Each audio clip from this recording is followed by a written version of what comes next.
Today, I'm going to talk about the 5 signs that your body is trying to warn you about something that may be seriously wrong and that you need to do something before it's too late. And these 5 signs are blood in your stool, blood in your sputum, blood in your urine, blood from the vaginal canal, and blood on your skin. Let's dive in. First, blood in your stool. Now, the reason this is a warning sign is that it's a signal that you might have cancer. Colon cancer, rectal cancer, or anal cancer, for example. But the blood could also be coming from hemorrhoids or even an anal fissure. So you need to heed this warning sign and figure it all out to make sure that you don't have something serious that needs to be pounced on right away. So here are the steps that you need to take if you wind up finding after you're in the toilet, you have some blood in the toilet paper, or you look in the water and there's bright red blood in the water. You let your doctor know. Your doctor is probably going to order a colonoscopy in addition to some blood tests. They're going to want to see you. They're going to want to ask you a bunch of questions. Have you lost weight? How's your appetite been? Do you have any pain in your belly? Do you have any family history of bowel cancer, colon cancer, or otherwise? But the key is really the fact that you've actually seen something abnormal, that warning sign, blood in from your stool. Now, blood in your stool really requires a colonoscopy. And as you know, after you get to 50, you should really start doing a colonoscopy in order to be able to check for colon polyps. So let me kind of explain to you. From head to tail, our gastrointestinal system is about 40 feet long, starts in the mouth, ends at the rectum, all right, or anus. And so from snout to tail, beginning to end, we've got this long tube, starts in your mouth, goes all the way to the very end. And at the very end, the colon, that's the sort of the last part of your intestines, your large intestines, it actually can develop cancer. And that cancer could come out of polyps that form inside. Now, polyps are sort of like, what's the right word? Sea anemones, on a coral reef. You see those waving around? Those polyps can sprout up. They kind of look like mushrooms, honestly, enoki mushrooms inside your colon. And those are abnormal growths. You know how you might have a skin tag, a little thing that grows up there? Well, that happens to grow in your colon. That could be a precancer. And if you don't take care of that by removing it, it could wind up sitting there and eventually become a cancer. So colonoscopy is something that's routinely advised once you hit the age of 50. And of course, they're changing the guidelines on this all the time. But around midlife is when you should be having, even without any problems, a regular checkup to see if you have any of those polyps, any of those mushrooms growing into the sea anemones. And if you do, they'll actually put a little lasso around it and remove it and send it to the lab to make sure it's not cancer. All right. Now, it's a different story if you actually have blood in your stool, blood in the toilet water, blood in the toilet paper. Obviously, the minor stuff is like an anal fissure, which is basically you have hard stool, you really strain, you might rip some skin. It's like, giving birth to your turd. That can also cause some bleeding. A hemorrhoid is really also putting a lot of pressure and having the veins that are just inside your rectum pop out and, kind of hang out a little bit. And they're pretty fragile. They wind up actually having hard stools rubbing against them. And they could also bleed as well. That's not the stuff you're worried about. That's the stuff that's actually okay. Uncomfortable, okay, still needs to be dealt with. But the colonoscopy, when you've got blood in the stool, is to really go through the anus up into the rectum and then go right into the colon and look for trouble. All right. What kind of trouble are you looking for? You're going to go up there and you got to be able to look through a camera, and there's a screen. And the colon should be clean. Now, the way the colon's clean is that before you get a colonoscopy, the night before, they give you this big jug of stuff to drink. What this jug of fluid is it really kind of stimulates your bowel. You have diarrhea, essentially, but you poop out everything you have, all right? And they tell you not to eat before, then chase out everything. The next day, you've got a pristine colon with nothing in it. Now when you actually put the colonoscope, and they give you sort of some sedation so you don't feel uncomfortable, you won't remember it, and they're looking around in there and they're checking out the walls of the bowel. all right, of your colon. They go up your descending colon, take a left turn, go into transverse colon, then take a turn downwards down to the ascending colon in order to be able to actually see if they find anything that might be bleeding. Now, there's lots of, again, the reason that this is a warning sign is that cancer is the one that you want to catch right away. You could have ulcerative colitis. You could have Crohn's disease. You could have any number of type of irritable bowel and some inflammation in that area. So you can only figure it out by checking it out and by actually looking. And then by looking, if the gastroenterologist, who would be the medical specialist doing this, sees anything suspicious, they will immediately take a picture of it, okay? Then they'll snag a piece of it, and it goes out to the lab in order to be able to, for pathology, so they can actually see if it is disease, and if so, what type of condition it actually is. That would actually be something that you would want to do if you see bright red blood. Tell your doctor, they'll do some blood tests, they'll ask all kinds of questions, and ultimately, almost certainly you're going to wind up getting a colonoscopy, all right? And by the way, if that colonoscopy shows that you don't have cancer, you can breathe a sigh of relief and know that until the next time you're supposed to get one, you're actually clear, all right? So there's an upside to actually getting this checked out. No one should be afraid to actually get a colonoscopy if you actually have bleeding. That could be a life-saving step. You see a cancer, then you can jump on it, pounce on it right away. The earlier you catch colon cancer, for example, the more likely you can actually get a cure. That's the bottom line, all right? Early detection sets up for the cure. You're going to hear me say this again on this video. Now, blood in the stool can be bright red, and I'm going to tell you why that happens, but blood in the stool can also be black and tarry, all right? And so you're like, well, how come blood be black? Blood is bright red, right? Well, if it's actually bleeding from the colon, which is near the tail end of your body, it'll be bright red. But if the blood is actually coming from way up, like your stomach, what happens is that the hemoglobin, which is in your red blood cells, that's in your blood, can oxidize once there's bleeding in your gut. You got a long way to go. That 40 feet, as that blood cells are trickling down there after they've been leaking out, they will oxidize, and oxidation turns bright red blood into black blood. And it also changes the texture of the blood as well, from runny to really tarry and sticky. All right, so oxidation will turn bright red blood to black tarry stool, and that's often a sign that the bleeding is coming from way up on your GI tract, like your stomach, all right, which is up here, compared to your colon, which is way down there, where the blood doesn't have time to oxidize, so it remains bright red. Now, upper GI bleeding is also a warning sign. So whether you see bright red blood in your stool or you see black tarry stool, your stool, if it's black, maybe there's bleeding in your stomach, and it could be an ulcer, could also be stomach cancer. Got to check it out, right? So you're going to tell your doctor, they're going to ask you the questions, they're going to do the blood test, and then instead of doing a scope colonoscopy, they will choose to do an endoscopy from upstairs, as opposed to downstairs. The colonoscopy is from downstairs, endoscopies from upstairs. Now, I know there are other people that are gastroenterologists. I'm an internal medicine doc, trained in internal medicine, so I'm explaining to you sort of the big broad brush strokes without going into the nitty gritty of the procedure itself, all right? Now, the workup for the black tarry stools, the doctor will draw your blood to see if you're anemic, meaning that you're losing blood, so your blood count goes down. The hemoglobin or hematocrit number goes down, and that's a sign of leak, right? So think about it. You got a leak in your tire, what are you going to see? I mean, on these computerized cars now, you get a little bing, and you get a warning sign, and it shows that your tire pressure is going down. That's what we do with your blood tests as well. We kind of see if your blood cell levels are going down because there might be a leak, all right?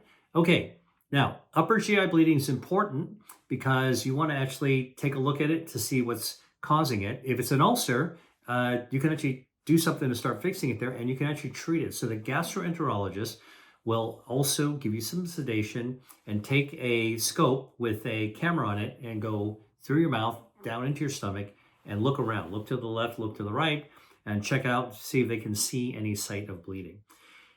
Now, Just like your colonoscopy, when you're doing the upper endoscopy, the doctor, a gastroenterologist, is also going to be looking for signs of cancer. Those of us who are trained to do this sort of comprehensive look, we talk about wellness, right? Everybody talks about fitness and wellness.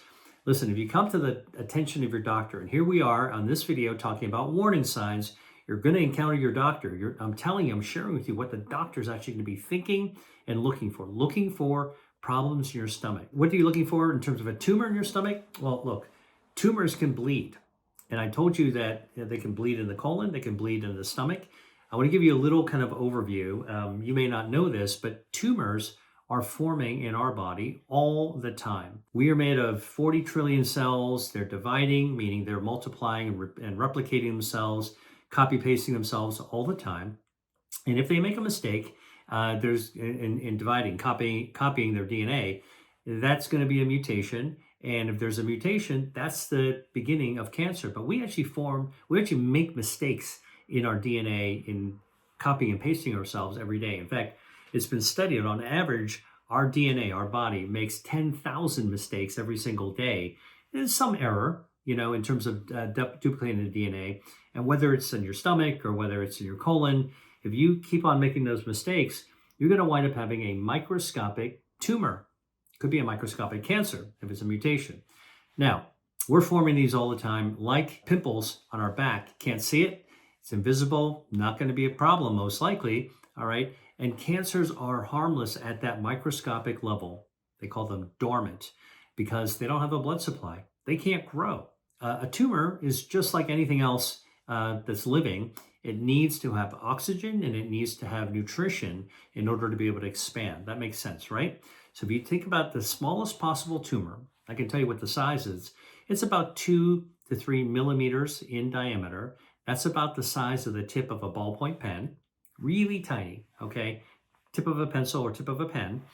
Can't get any bigger until it has its own blood supply. So when these things are forming, they don't have a blood supply. They're just growing, enlarging like a pimple, all right? And they'll sit there, okay? Your body's really good at cutting off the blood supply, preventing blood vessels from growing into these abnormal tumors. And it's anti-angiogenesis. Our body's really good at protecting our health by preventing tumors from getting a blood supply. And it just sits there, this tiny little microscopic tumor, until your immune system wings by like cops on a beat. A policeman in a patrol car in a quiet neighborhood driving by sees a microscopic cancer. It's like a drug dealer sitting in a corner. Hey, I see you, all right? And basically destroys the tumor, throws the bad guy in a paddy wagon and drives away. That's happening in our body all the time, all right? How does a tiny microscopic tumor become a deadly large tumor? Well, this was actually worked out years ago by my mentor, Dr. Judah Folkman, working at Children's Hospital in Boston, where they were actually looking at small microscopic cancers that didn't have a blood supply and watching how some tumors are eventually able to thwart the body's health defenses and figure out how to recruit a private blood supply, hijack our circulation to be able to grow blood vessels selfishly in order to feed themselves. In fact, research has shown that if you actually prevent a tumor from getting a blood supply, and you can do this in a lab, in an experiment, little microscopic tumor, grow it in a clear part of the body, like in the eye, float it, no blood vessels there, all right? So the tumor won't get a blood supply. It'll just stay there floating, okay, until the immune system comes and gets rid of it. Now, the moment you actually allow blood vessels to touch that tumor, and this has been done in the lab and published, that the feeding of oxygen and nutrients can allow that microscopic tumor to grow 16,000 times in size in just 2 weeks. So angiogenesis, tumor angiogenesis, abnormal, harmful tumor angiogenesis, hijacking the blood supply of the body, can actually lead to explosive growth. Microscopic cancer to a full-blown cancer growing, and the same blood vessels that are feeding the cancer, all right, so think about this like a monster movie, like getting bigger and bigger and bigger. Those same blood vessels feeding the tumor are also allowing cancer cells to get into the circulation, exit the tumor, get into the blood supply, and that's called metastasis. Now, why am I telling you all this stuff? Sounds scary, right? Well, the earlier you catch that tumor, all right, the better it actually is. The less likely the tumor cells into the rest of your body. Now, elsewhere in other videos, I talk about how you can actually eat foods and take other measures that can actually help your body, help your shields prevent those blood vessels from growing into the cancer. All right, that's anti-angiogenic food as medicine. I wrote a book on this. I gave a TED talk on this. You can check them out. Eat to Beat Disease. I talk all about this. Is my book. But what am I talking about here? I'm talking about the fact that whether you're talking about a tumor in the stomach or tumor in the colon, you can actually see the tumors because once they grow big enough with a blood supply, you can actually see them with the scope. Now, bleeding, well, where do you think the bleeding comes from? It comes from those hijacked blood vessels that are not normal, okay, because they're not growing into a tumor is not normal. Blood vessels leak, they bleed. If it happens in your stomach, the blood will trickle down, it'll oxidize, it'll turn from bright red to black, change the texture of the blood in your gut that's coming out of your gut, dribbling down your gut from runny to black and tarry, all right? If it's happening in your colon, lower down, all right, the bleeding from the angiogenic vascularized tumor, full of blood vessels, will just run out as bright red blood, all right? Hopefully that makes sense. I'm trying to give you a sense of like how we as medical doctors think about what we're looking for as we actually do the endoscopy upstairs or the colonoscopy from downstairs. Okay, now in the stomach, it doesn't have to be a cancer. It could be a bleeding ulcer, a peptic ulcer, stomach ulcer.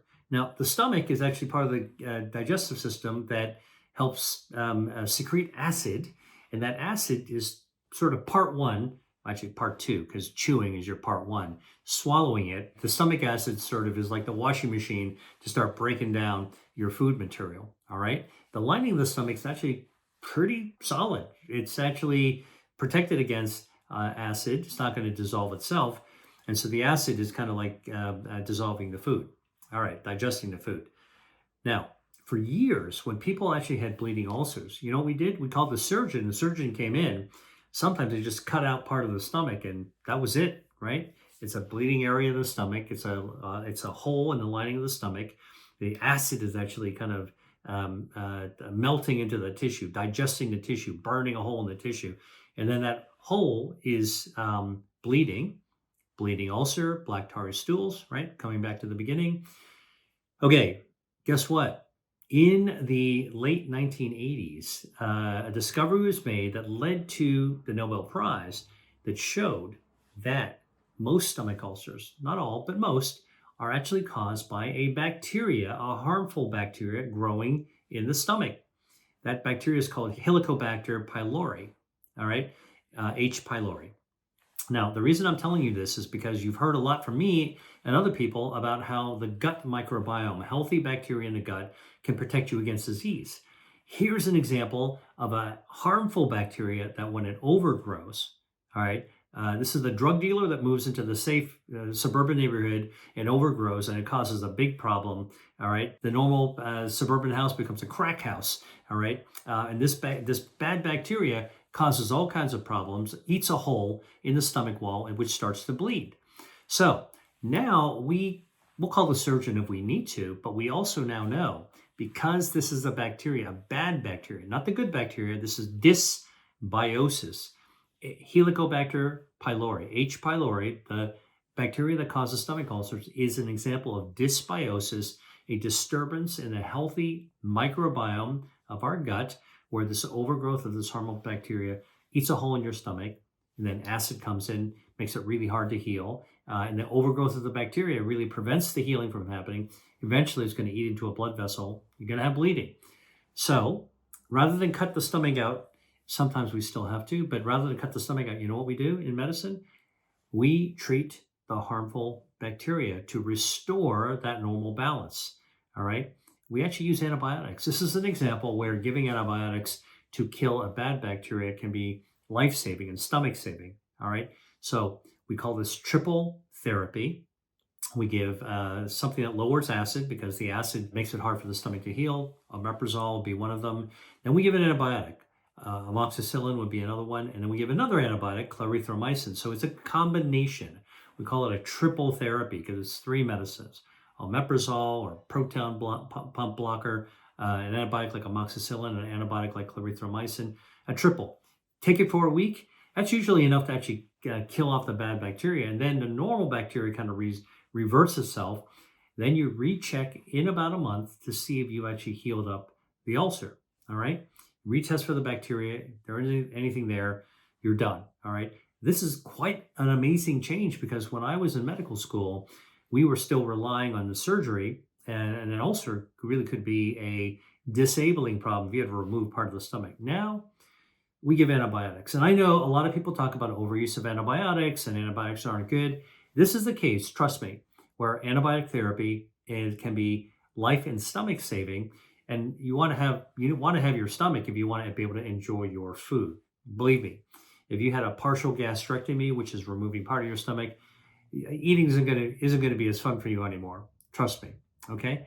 So all this to tell you about the warning sign of blood in your digestive system, whether it's bright red blood pouring out of your rectum or dark tarry stools pouring out of your rectum.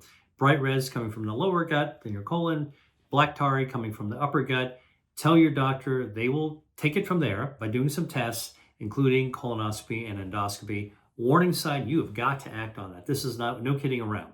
All right. Second warning sign that your body's telling you is blood in your sputum. Sputum's your spit. All right. You know that the meme, the hop tui, that's spit. All right. Blood in your sputum. Your saliva suggests there's bleeding somewhere coming in your mouth or your throat or even lower. All right. And the one that you're really, really worried about is blood coming from your lungs, lung cancer bleeding. Could also be throat cancer or even tongue cancer. All right. When those tumors that are growing using the exact same process I told you about, tiny microscopic tumor, no blood supply, no bleeding, harmless unless until the immune system wings by to get rid of it. If those tumors figured out how to hijack your circulation, they'll feed themselves. And when they feed themselves, they start growing big time. All right. Filled with blood vessels, feeding them. All right. Like a monster, getting bigger and bleeding because the blood vessels are abnormal. When that blood trickles out of the lung or your throat or your tongue or your gums, guess what? It's going to get into your saliva, and then you've got blood in the sputum. So if you're actually brushing your teeth and you rinse out and you see blood there, or if you are getting rid of some saliva and you see streaks of blood or clots of blood, all right, that's a big warning sign. And I'm prioritizing these because these are sort of the life and death warning signs. Might be something very mild, all right? But it might be something really serious. All right, so bleeding tumor in your saliva, you need to check it out right away.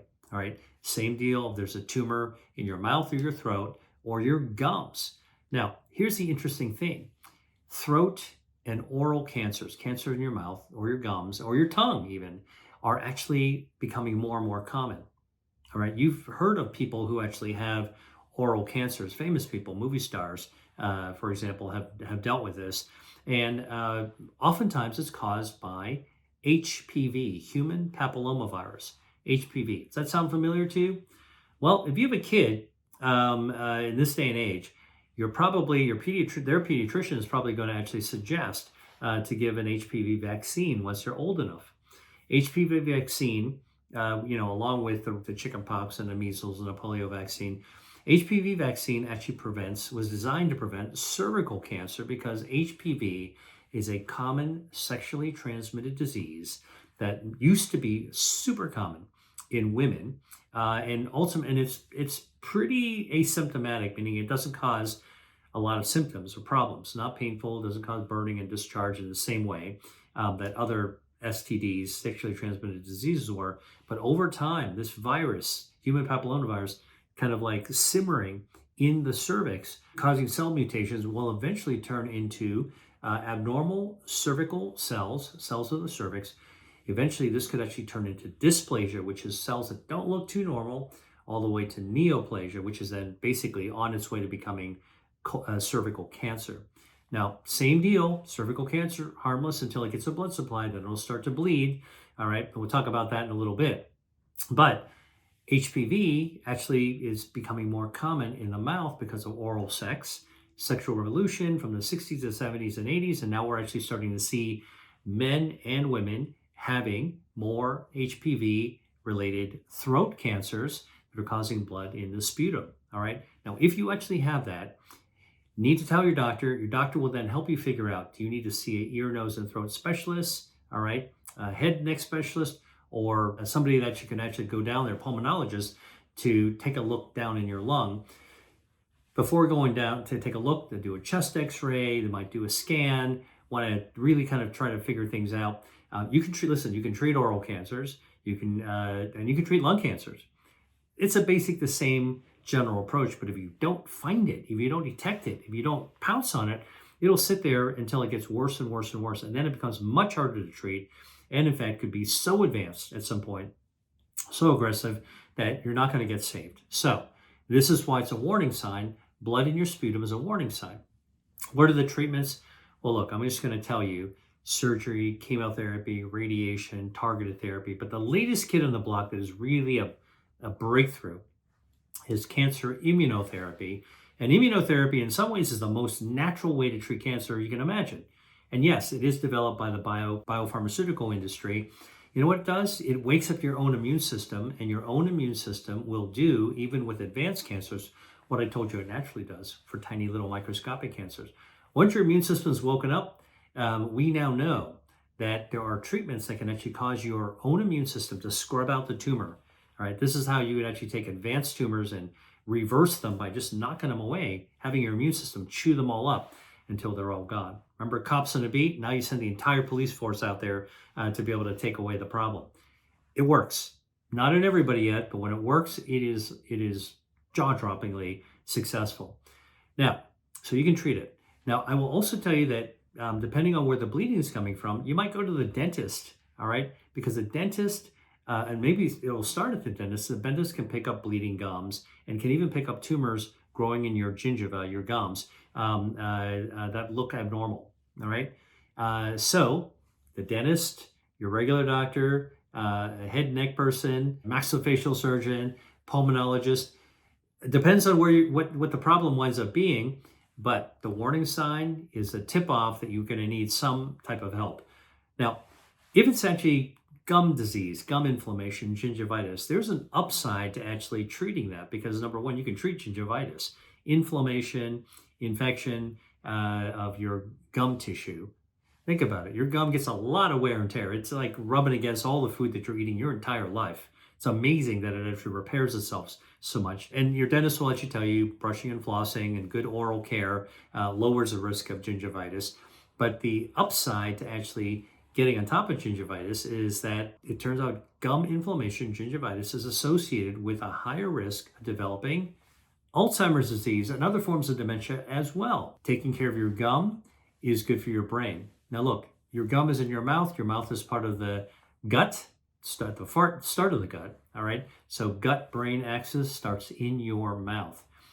I will tell you, I've also written about this as well. There's certain probiotics that you can actually take, and you can even chew them up, that the probiotics can help protect your gums against gingivitis by helping to restore a normal, healthy oral microbiome, all right? Mouth microbiome, worth checking out, all right?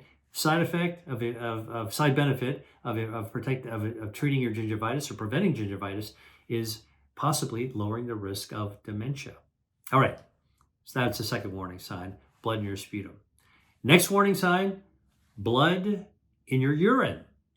You know, you're taking a pee, taking a piss, and you look down and you see there's blood in it. Now you know that urine, normally clear, if you're well hydrated, it might be yellow. It might get dark and get concentrated. It's never bright red blood, all right? So you see blood in your urine. It doesn't take very much to scare the bejesus out of you, all right? If you're a man, you're in a latrine or standing in front of a toilet. If you're a woman, you know, you're sitting down. But, you know, it's worth checking out the color of your urine, just a spot check to make sure everything's okay. You don't need to stare at it. It's not a staring contest. All you got to do is just a peek at it. Looks cool, move on, all right? But if the urine color changes from anywhere from clear to dark yellow, that's a matter of hydration. You should always stay hydrated, all right? But if you see blood in it, that's a completely different story. Now, dehydration can be tricky because if you're really dehydrated, and studies have shown that too many people actually don't drink enough water. Now, it's not true. You need to actually drink 10 tall glasses of water a day. That's a oversimplification. You need to drink as much as you need to drink. All right. Usually, it's a lot less than 10 glasses of water. I think the latest calculation is somewhere between 5 and 8, but it really depends on the individual, your body size, the humidity, the temperature, how much you're exercising, a lot of things. So I tend to encourage people not to get stuck on a number. I got to drink 10 glasses of water. No, you don't. You need to drink as much as your body needs. If you're thirsty, drink. All right. Check your urine. If your urine is dark, orange, dark yellow, probably need to drink. All right. And you might not have that much urine because your body's trying to hold on to the water. I'll tell you a little side story. When I was doing my gap year in the Mediterranean, I was taking a break and I went to the beach. It was overcast, so it wasn't bright and sunny, but I fell asleep on the beach in the Mediterranean. All right. And even though it was overcast, ultraviolet radiations were there. It was still really hot and humid. I fell asleep because I was so tired, and I got dehydrated. When I stood up, it was late in the afternoon. Man, was I dizzy because I had evaporated so much water out of my body. When I stood up, my blood column went down, and there was like very little blood in my head. Whoa, I was really, really dizzy. I was totally dehydrated, and I felt like I had to go to the bathroom to pee. When I peed, I was so dehydrated, out came one thick drop of what looked like orange paint. All right. And I was sick for like a week. So since then, I never, ever get dehydrated. I always try to stay hydrated. I'm so conscious of it. If it happens to you, you'll never forget it. Guarantee you. All right. So hydrate as a rule of thumb, no matter what, especially when you're in warm weather. But we're not talking about clear urine, yellow urine, dark yellow to orange urine. We're talking about blood in the urine. All right. Now, when you got blood in your urine, it's got to be coming from place in your genital urinary tract. Could be from your bladder. Could be from your prostate. If you're a man. All right. And if it's in your bladder, it could be inflammation in the lining of your bladder. That's called hemorrhagic cystitis. Itis is usually inflammation. That could be what's going on. Hemorrhagic is so inflamed, it's bleeding. All right, lots of inflammation. Maybe there's an infection there as well. Okay, but that's something that needs to be taken care of, because if you're just like sort of leaking blood into your bladder, there's no clear way of actually stopping that. That's not a good thing. All right, so you're going to wind up telling your doctor, and they're going to refer you to a urologist most likely, and you're going to get that worked out. Now, probably you've caught the drift of how we do this now. You got bleeding, you got to see where it is. You talk to the patient, get a history, do some blood work to see how much blood is being lost, if there's anything else abnormal with it. Then you got to check it out, right? So what do? We get a scope. In this case, it's called a cystoscope, cystoscopy, where the urologist will give numbing if you're whether you're a woman or a man, and just go right into the urethra and go up there with a camera to take a look around the bladder first. Is there any bleeding in the bladder? If there is, they might do a biopsy, might cauterize, different ways of doing it. What are they looking for? You got it now, right? If it's in the lung, you're looking for lung cancer. If you're looking for, in the mouth, looking for mouth cancer. If it's a colon, you're looking for colon cancer, stomach cancer. If it's in the bladder, you're looking for signs of bladder cancer. Now, why is that important? Because bladder cancer is actually pretty treatable if you catch it early enough. All right, you can use immune therapy, that naturalistic therapy I told you about. Use your own immune system to get it. But we absolutely depend on our bladder, so you can't let a tumor just run away and grow in your bladder. Totally not good for your overall health. So, looking for bladder cancer. So here's what your doctor's going to be thinking. Going to be saying, are you, as a patient, at high risk for bladder cancer? So what are things that put somebody at high risk for bladder cancer? I know I'm telling you a lot of medical speak, but I think that sometimes some people really enjoy hearing like, okay, you're a doctor. Take the time to tell me all the things that my doctor doesn't have time to tell me. So I'm just I don't have a problem sharing with you sort of like the insider's process of how we as doctors think. So who's at highest risk for bladder cancer? It'd be something that'd be clicking through my head. If you came to a clinic and with bleeding in your urine, smokers, higher risk of bladder cancer, whether you're a current smoker or a former smoker. All right. People who have worked in factories involving dyes. All right.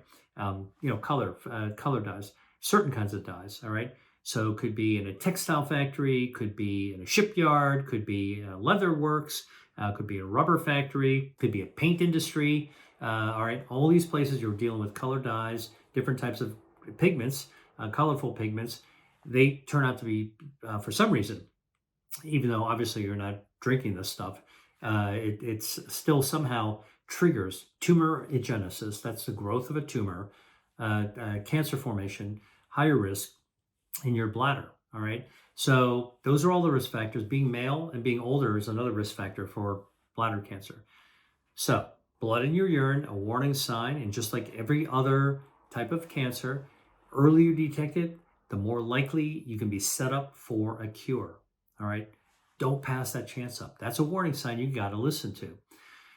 Now, bladder is not the only place you could be bleeding. All right. If you're a man, the blood in your urine could be also coming from your prostate. All right. Because your urine, it's in your bladder. It's got to get squeezed through the sort of the piping system. And right after your bladder going, before it gets into the penis, you got to pass through the prostate. Prostate's an organ, reproductive organ, hormonal organ that actually generates semen. It creates semen. So urine has to go right by it. And if the prostate is bleeding, and it can bleed from inflammation, prostatitis, and that's right, it could bleed. It could be bleeding because of prostate cancer, tiny microscopic cancer, harmless, hijacks the blood system, your circulation, starts to feed itself, starts growing now prostate cancer. All right. You got to check that out. So that is also handled by a urologist who's going to do a bunch of tests, could be an ultrasound, measure your prostate specific antigen, PSA. You probably heard about that. Check it out to see if there's a problem. All right. And then go look at the prostate. Usually from an ultrasound and an MRI, you can see signs of prostate cancer. And then you got to work out with your urologist what's the right step. Beyond the scope of this video to talk about decision making if you actually see prostate cancer, but we're talking about the warning signs. Blood in the urine could be a warning sign from that you need to have that checked out for could be from your bladder, could be from prostate if you're a man. Now, what about blood from the vaginal canal? All right, that's a different story altogether. It's not through the bladder. All right. In a woman, bleeding from the vaginal canal, it could be a menstrual cycle. All right. So if it's the timing works and it's sort of as you normally would expect a menstrual cycle, it's probably a menstrual cycle. But if you have bleeding between periods, all right, or unusual spotting, or if you're older and you actually are post-menopause, so you're after your menopause, you shouldn't be menstruating, and you start having bleeding. It could be spotting, it could be frank bleeding. All right, you got a problem. And that problem, it could be blood coming from the cervix. Remember cervical cancer we talked about. Fortunately, the rates of cervical cancer are going down because more and more people are being vaccinated against HPV. All right, so that's one of the reasons to actually vaccinate a child against HPV is actually to prevent getting infected by this HPV human papillomavirus, which can later, years, decades later, cause cervical cancer. Could be bleeding from there, from the cervix. Could also be bleeding from the uterus, which is, right above the cervix. Uterine cancer is a really, really serious condition. And the tumor can be growing in there, microscopic, hijacks the blood supply, starts feeding itself, start growing, explosive growth. Blood vessels not normal, bleeding. So it's the same story. We talked about the colon, we talked about the stomach, we talked about the lung, we talked about the throat, we talked about the bladder. Now we're actually talking about the cervix or the uterus, and you're now becoming fluent hearing me talk about how tumors actually grow. So I'm telling you something about the biology of how cancer grows, and you can see there's a common denominator, and that common denominator is tumor angiogenesis. Tumors that are harmless hijack the circulation, feed themselves, and now they're dangerous. All right. So if you have bleeding from the vaginal canal that's not normal menstruation, that's happening or it's happening after menopause, time to tell a gynecologist. The gynecologist is going to do a pelvic exam. Very, very important. Now, they may also do a blood test. They will. They'll do scans as well. But the pelvic exam is important because it's a physical, eyes-on look to see if there's any problems in the vagina. Can look at the cervix to see if they see anything on the cervix. Can biopsy the cervix. And if you need to do more, you do the scan. Look inside the uterus. You can't see inside the uterus from a pelvic exam. CT scan, ultrasound, MRI, those are all things that are types of scans outside of the scope of this video to talk about the details of that. But again, you got to let your gynecologist know. And by the way, becomes particularly important to keep your eye out for. If you have a family history of cervical cancer or uterine cancer or even ovarian cancer. Ovarian cancer doesn't tend to bleed through the vagina because the ovary is kind of it's far away from, it's not a typical thing to actually have vaginal bleeding from ovarian cancer. Can happen, not so commonly, but uterus, cervix, and vaginal cancer too as well, all right? I'm speaking plain talk about all this because we're talking about warning signs, right? And that's what you need to understand. You want to pay heed to these warning signs. Now, I talked about HPV, human papillomavirus. I talked about the vaccine, but there's also a dietary supplement called AHCC, that actually has been, that's actually made from soybeans, and that's genistein, which is extracted from soy, along with another type of fungus that has been shown in clinical studies to clear HPV from the blood. So again, food is medicine, dietary supplements, research is being done. We're getting some interesting clues on ways to actually help our immune system get rid of viruses, which probably is one of the reasons we have a lot of these chronic health conditions are viruses we get exposed to early in life. We think they're gone. They're not. They're sticking around. So we want to be able to clear our body with these viruses, make our immune system strong to be able to actually do that. Check this out. I got a free guide on the 5 drinks to help remove fat from your liver, and it's free. I walk you through why your liver is so important, why you should take care to make sure it's functioning properly in your body, and the 5 drinks I recommend to support it. All you have to do is click on the link below and enjoy. All right, another warning sign, blood on your skin. Blood on your skin is not normal, all right? Now, obviously, blood on your skin is normal if you cut yourself, right? You paper cut yourself with a knife in the kitchen, you're gonna bleed like stink. Guess what? Put some pressure on it. The blood's gonna clot, all right? Your skin's gonna start healing. In fact, the moment you cut yourself with bleeding, you're gonna stimulate inflammation to clean up the dirt and bacteria that might be getting into the wound. The blood will clot and healing begins the moment that the blood clots, because when your blood is clotting to prevent hemorrhage, okay, natural response. Thank goodness we are hardwired this way. The cells that help clotting, platelets, the moment they start sticking together to stop bleeding, they also release proteins, growth factors that trigger healing. Platelet-derived growth factor, fibroblast growth factor, vascular endothelial growth factor. Don't memorize the alphabet soup. Trust me, take it for granted that I'm telling you the truth, that basically these, when you're bleeding and clotting, you're triggering this healing response. And when the healing response occurs, you're growing new blood vessels, angiogenesis. It's normal blood vessels, not what tumors grow, but normal healthy blood vessels grow into the cut, and the blood vessels grow basically in connective tissue. We call it a provisional matrix. I also study wound healing, and all that stuff gets in there, heals the wound, and scabs over, right? What happens when it's happened to you, I'm sure. You peel off the scab, all right? Or the scab falls off too early. What do you see in that wound? Bright red bubbling stuff. That's angiogenesis, wound healing angiogenesis, using your circulation to restore health in a wound. That is normal healing, all right? Then you're going to form the skin. It's going to close over the wound, all right? Now it's not exposed anymore, not going to bleed unless you really scrape at it hard, and the skin gets thicker, the wound gets tougher on the inside, the blood vessels get wider to bring better circulation, and then the wound heals. Normally, the scab doesn't come off until the wound's pretty much healed, All right, that's the way scabs are designed. But you might pick off that scab a little earlier or bump it against something that comes off, bright red bubbling blood. That's blood in your skin that is normal. All right, that is angiogenesis. Now I'm telling you this because we're talking about the warning signs of blood that is not normal on the skin. Now the skin is packed with blood vessels. Skin is also this huge sheet of cells. All right, and if you wind up actually having bleeding without a cut, all right, on your skin, watch out. Take a look at where that blood is coming from. Could be an area, and if you look really closely, you might have a mole there or some kind of skin lesion, pigmented skin lesion, meaning it's a different color that's bleeding. That's a warning sign. Blood on your skin from an unusual lesion that when you haven't cut yourself, that is a warning sign that your body's trying to tell you there's something going on here, and it could be melanoma. Now, most of the worst case scenarios for these warning signs I told you are cancer. Understandably so. That's what we as doctors are immediately alert to, what we're looking to make sure that we don't miss that.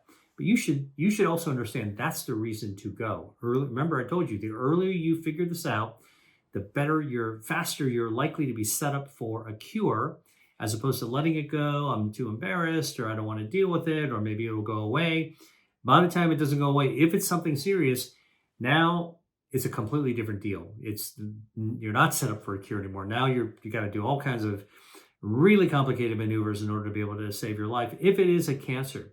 But it might not even be a cancer. It might be a harmless lesion, and that's where you need to get a doctor, in this case, blood in the skin, a dermatologist. You can go to your GP first, your primary care, check it out. If they're actually concerned, they're going to get a dermatologist involved for sure. Now, how do you know you might have melanoma? Well, here's basically what most people are taught, and it's true. If you've got a pigmented skin lesion like a mole that's raised, meaning it rises above the skin, it's got irregular borders when you're looking at it at top, so it's not a perfect circle or a perfect oval. It's wavy, okay, like a starfish, all right? It's got irregular borders, and over time, you're seeing it changes its shape, it's changing its size, it's getting bigger, and it changes its color. And the color may not be uniform. It might be dark on one side and lighter on the other side, and that color might change.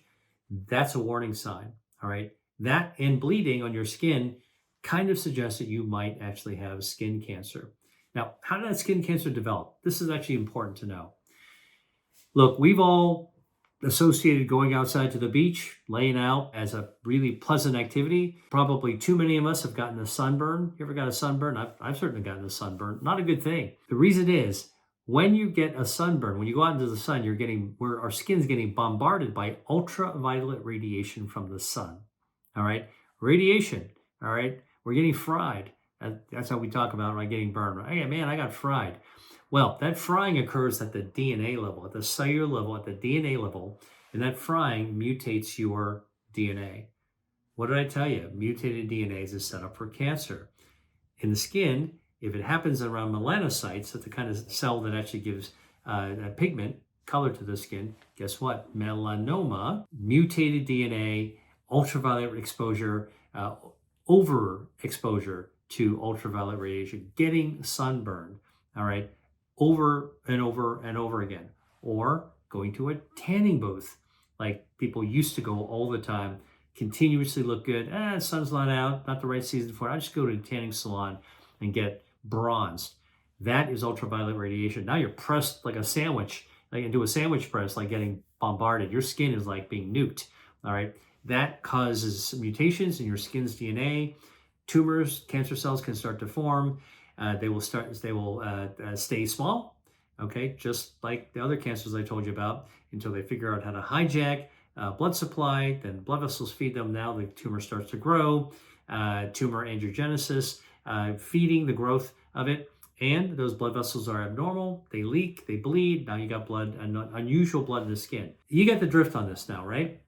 And I'm focusing on blood because blood bleeding is one of the cardinal warning signs that the body's actually signaling to you, tapping you on the shoulder. Hey, buddy, something's not right here. You better pay attention to this like right now.